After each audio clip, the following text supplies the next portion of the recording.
함께 나눌 말씀은 디모데후서 4장 1절에서 8절까지입니다. 제가 한번 읽어보도록 하겠습니다. 하나님 앞과 살아있는 자와 죽은 자를 심판하실 그리스도 예수 앞에서 그가 나타나실 것과 그의 나라를 두고 엄히 명하노니 너는 말씀을 전파하라. 때를 얻든지 못 얻든지 항상 힘쓰라. 범사의 오래 참음과 가르침으로 경책하며 경계하며 권하라. 때가 이르리니 사람이 바른 교훈을 받지 아니하며 기가 가려워서 자기의 사욕을 따를 스승을 많이 두고 또 그 길을 진리에서 돌이켜 허탄한 이야기를 따르리라. 그러나 너는 모든 일에 신중하여 고난을 받으며 전도자의 일을 하며 내 직무를 다하라. 전제와 같이 내가 벌써 부어지고 나의 떠날 시각이 가까웠도다. 나는 선한 싸움을 싸우고 나의 달려갈 길을 마치고 믿음을 지켰으니 이제후로는 나를 위하여 의의 면류관이 예비되었으므로 주 곧 의로우신 재판장이 그날에 내게 주실 것이며 내게만 아니라 주의 나타나심을 사모하는 모든 자에게 돕니다. 아멘. 바울의 최후의 권면 말씀을 선포하라, 이런 제목으로 말씀을 잠깐 나누도록 하겠습니다. 계속 말씀드리지만 디모데후서는 사형수 바울이 마지막 유언과도 같은 서신이다 하고 했습니다. 이 유언과도 같은 바울의 서신의 마지막이라고 할 수 있는 부분이 오늘 우리가 보고 있는 이 디모데후서 4장입니다. 여기서 바울은 그야말로 마지막에 최후 권면을 디모데에게 합니다. 무슨 말을 할까요? 바울은 과연 그 가장 마지막이라고 할 수 있는 이 디모데후서 4장에서 디모데에게 뭐라고 권면하는 것일까요? 일반 사람들이 하듯이 마지막 최후 권면으로 자신의 유산의 상속이나 정리에 대해서도 말할 수 있을 것이고, 내가 유산이 어떤 게 있는데 어떻게 해라, 이런 말을 남길 수도 있을 것 같고, 아니면 지금까지 말해온 것들, 복음과 함께 고난을 받으라, 이 말을 한 번 더 강조할 수도 있을 것 같습니다. 하지만 죽음을 눈앞에 둔 바울은 이 자신의 유산 상속에 대해서나 유언을 남겼고 하는 데 대해서 말하지 않고, 또 다른 디모데에게서 복음과 함께 고난을 받으시오, 이 말씀을 한 것도 아닙니다. 그가 디모데에게 마지막으로 남기는 최후의 권면은 우리 2절에 보는 것처럼 너는 말씀을 전파하라, 때를 얻든지 못 얻든지 항상 힘쓰라 하는 이 말을 이렇게 남기고 있습니다. 정말 어떤 사람은 마지막 유언을 이렇게 남겼다고 합니다. 아들 따라 소처럼 묵묵히 걸어가거라, 이렇게 남기기도 했고, 또 어떤 사람은 엄마를 부탁한다 하고 유언을 남기기도 하고, 또 어떤 사람은 나를 화장을 해서 자신의 유고를 어디에다 뿌려달라, 이런 식으로 자신의 어떤 신변 잡기를 정리하는 것으로 유언을 대신하는 경우가 많은데, 그런 유언들과 비교해 볼 때 바울의 유언은 참으로 하나님을 향한 것으로 진취적이고 소망에 가득 찬 그런 고귀한 유언, 이 때를 얻든지 못 얻든지 항상 말씀을 전파하라, 이 유언이야말로 고상하고 참 고귀한 그런 유언이 아닌가, 이런 생각이 듭니다. 어쨌든 바울은 디모데에게 최후의 권면을 이렇게 말씀을 전파하라고 이렇게 하였습니다. 왜 바울은 이 마지막 최후의 권면으로 이 디모데에게 말씀을 전파하라 이렇게 권하고 있는 것일까요? 그리고 디모데와 또 우리는 어떻게 이 말씀의 전파를 인생의 가장 중요한 사명으로 알고 여기며 살아야 하는 것일까요? 먼저는 바울이 이렇게 말씀을 전파하라고 권하는 이유는 예수님이 나타나실 것과 그의 나라가 임할 것을 알았기 때문에 그렇습니다. 우리 1절을 함께 읽어볼까요? 1절입니다. 시작. 하나님 앞과 살아있는 자와 죽은 자를 심판하실 그리스도 예수 앞에서 그가 나타나실 것과 그의 나라를 두고 엄히 명하노니. 여기 1절에 보니까 하나님 앞과 살아있는 자와 죽은 자를 심판하실 그리스도 예수 앞에서 그가 나타나실 것과 그의 나라를 두고 엄히 명한다, 이렇게 말합니다. 역사는 어떤 사람들이 말하는 것처럼 아무 목적 없이 흘러가다가 저 광활한 우주 속으로 사라져버리는 것이 아닙니다. 역사에는 그냥 의미 없이 흘러가는 것이 아니라 목적이 있고요. 또 그 목적을 이루도록 예수님께서 이 역사를 움직이고 주관하십니다. 그래서 그 예수님의 목적은 어디로 가느냐 하면은 하나님 나라를 이루는 것이죠. 그래서 하나님 나라의 백성을 우리를 살게 하시다가 하나님 나라의 완성을 이루는 것이 이 역사의 목적인데요. 그런데 이 참 놀라운 사실 아닙니까? 이러한 사실은 역사라는 것이 하루하루가 무의미하게 반복되다가 그렇게 목적 없이 진행되다가 끝나고 마는 것이 아니라 목적이 있고 또 그 목적이 역사 속에서 이루어지도록 주님께서 역사의 주인 되신 주님께서 역사하시고 또 그리고 마지막 날에 역사의 주가 되시는 그 주님 앞에서 우리가 심판을 받고 그 주실 면류관을 이렇게 받게 되는 이런 것이 역사다 하는 것이야말로 이런 역사에 대한 사실이야말로 참 놀랍고 이렇게 놀라운 사실입니다. 그래서 이 사실을 가만히 두고 생각해 보면 어떤 사람이 인생의 마지막에 이런 노래를 이런 말을 하지 않습니까? 난 참 바보처럼 살았군요. 난 참 바보처럼 살았군요. 하고 이렇게 이런 역사에 담겨 있는 그런 의미를 알 때에 이런 고백을 하면서 삶을 허무하게 마무리 짓게 되지는 않을 것입니다.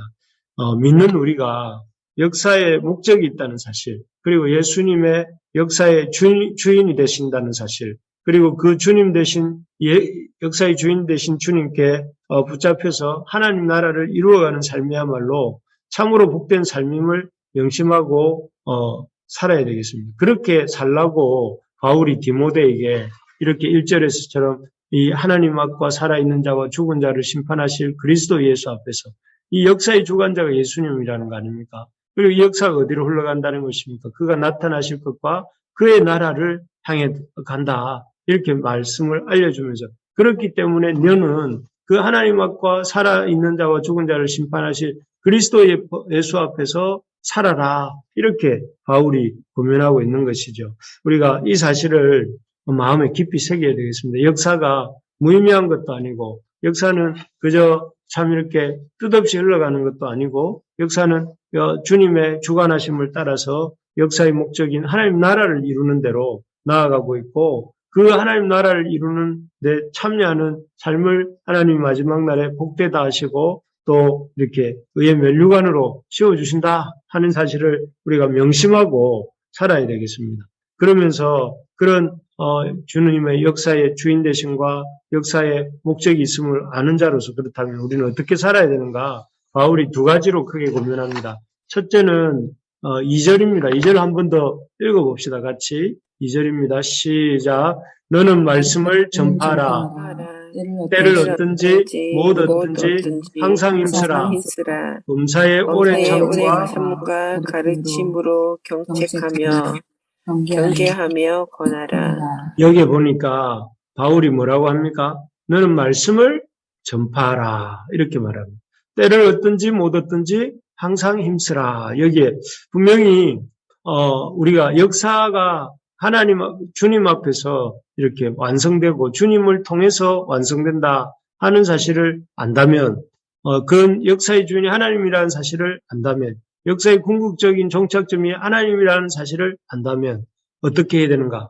때를 얻든지 못 얻든지 항상 복음을 전하라. 항상 말씀을 전파하는 삶을 살아야 된다. 그런 삶이 잘 사는 삶이고 행복한 삶이고 의미 있는 삶이다. 이렇게 바울이 디모데에게 말하고 있습니다. 그래서 참 실제로 바울은 디모데에게 말만 이렇게 한 것이 아니라 본인 스스로도 이렇게 일생을 복음을 전하는 일, 말씀을 전하는 일에 이 쏟아붓는 인생을 살지 않았습니까? 여러분 기억에 떠올리면 1차, 2차, 3차 전도여행도 그렇고요. 또 그리고 재수가 되어서 갔던 4차 전도여행과 또 투옥됐다가 다시 1차 투옥 이후에 다시 풀려나서 서바나까지 이르는 전도여행을 했다는 그런 이야기들을 보면 이 바울의 예수님 만난 이후에 바울의 인생의 초점이 어디에 있느냐면은 복음 전파 또 그 전도 하나님의 말씀을 전파하고 전도하는 일에 이렇게 그 초점 맞춰진 인생을 살았던 사람이 바울이었던 것을 기억합니다. 그래서 그는 그런 전도에 초점을 맞춘, 말씀을 전파하는 데 초점을 맞춘 삶을 통해 수많은 사람들에게 복음을 전했고 또 수많은 사람들을 하나님의 자녀로 세우고 또 그들을 자신의 이 전도 여행에 귀한 동력자로 세워갔던 것을 볼 수가 있습니다. 그래서 로마서 16장 같은 데 보면 바울이 안부를 묻는데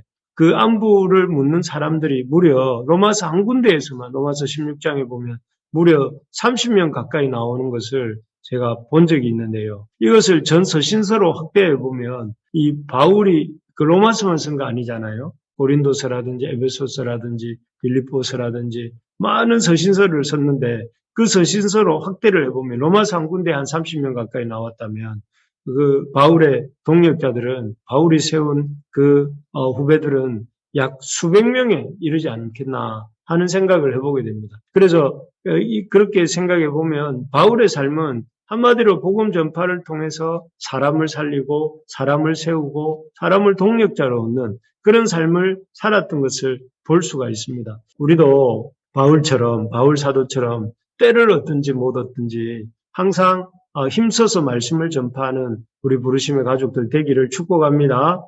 코로나로 인해서 참 여러 가지 여건이 참 안 좋습니다. 그래서 참 복음을 전하는 게 꺼려지고 조심스럽다 하는 마음이 우리 스스로 많이 듭니다. 그러나 이런 복음 전하기에 말씀 전하기에 어려운 상황은 우리 시대만 그런 것이 아니고 우리가 조금만 짐작해 보면 이 바울의 시대도 그랬지 않습니까? 우리 지난 주일날 보았지만 바울과 바나바가 이 비시대 안디옥에서 실컷 복음을 전하다가 쫓겨나고 또 이고니온으로 갔다가 또 쫓겨나고 또 루스드라에 가서 또 이렇게 매를 맞고 돌을 맞는 이런 일들이 쭉 일어나지 않습니까? 그런 걸 보면 우리 시대만이 아니라 이 바울의 시대에도 참 복음 전하는 것이 쉽지 않았구나 하는 것을 깨닫게 되고 종교개혁자들이 나타나던 시대는 더 그렇지 않습니까? 그들도 참 이렇게 성경을 번역했다는 이유만으로 죽임을 당하기도 하고 또 성경에 있는 교리를 가르친다고 판문당하기도 하고 쫓김을 당하기도 하고 어마어마한 고난을 그 시대도 받았고 또 우리 가깝게는 이번 주일날 하게 될 연극 공연 가운데도 나오는 헨리 데이비스 선교사가 내한했던 시기가 19세기 말인데요. 그 시대에도 보면 한 사람이 예수님을 믿고 또 복음을 이렇게 붙든다는 것이 얼마나 어려운 일인가 하는 것을 이렇게 보여줍니다. 그래서 이번 주일날 또 이렇게 많은 사람들을 초대해서 우리가 이렇게 그 공연에 참여하려고 하고 있는데 참 쉽지가 않은 시대, 복음 전하는 것이 이제나 지금이나 쉽지 않은 시대였습니다.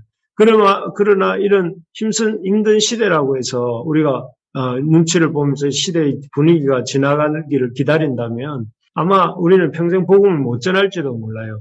늘 어려울 거니까. 늘 또 다른 어려움이 나올 거니까. 그렇기 때문에 우리가 다음으로 미루는 것이 아니라 힘을 쏟아서 한 사람이라도 우리가 복음을 전할 수 있도록 이번 새가족 초청 공연에 한 명이라도 새로운 영혼이 나오도록 그래서 그가 주님을 만나도록 이렇게 우리가 돕는 일에 기도하고 또 초대에 힘쓸 수 있는 우리가 되기를 소망합니다. 그래서 우리가 이 땅의 마지막 때에 또 주님의 그 역사의 주관자 되심을 알고 그 주님 앞에 우리가 서게 될 것을 안다면 바울처럼 우리도 힘써서 생명의 복음을 전파하는 하나님의 말씀을 전파하는 우리가 되고 우리 교회가 되기를 주님의 이름으로 축복합니다. 예, 그렇습니다. 이것이 바울이 디모데에게 권하고 있는 어떻게 살아야 할지를 보여주는 말씀입니다. 둘째로는 첫째는 때를 얻든지 못 얻든지 말씀을 전파하라고 한다면 그 두 번째는 이 주님의 역사의 주관자 되신 주님을 알고 역사의 마지막이 하나님 나라라는 것을 안다면 우리가 어떻게 살아야 되냐면 말씀을 전파하는 것과 아울러서 하나님 나라를 이루어가기 위해서 인내하는 삶을 살아야 된다 하는 것이죠. 자, 우리 2절을 한 번 더 읽어볼까요? 2절입니다. 2절 시작. 너는 말씀을 전파하라. 때를 얻든지 못 얻든지 항상 힘쓰라. 범사에 오래 참음과 가르침으로 경책하며 경계하며 권하라. 아멘. 여기 보니까 범사에 오래 참음과 거기 밑줄을 한번 쳐보십시오. 오래 참음과 가르침으로 경책하며 경계하며 권하라. 이렇게 되어 있습니다.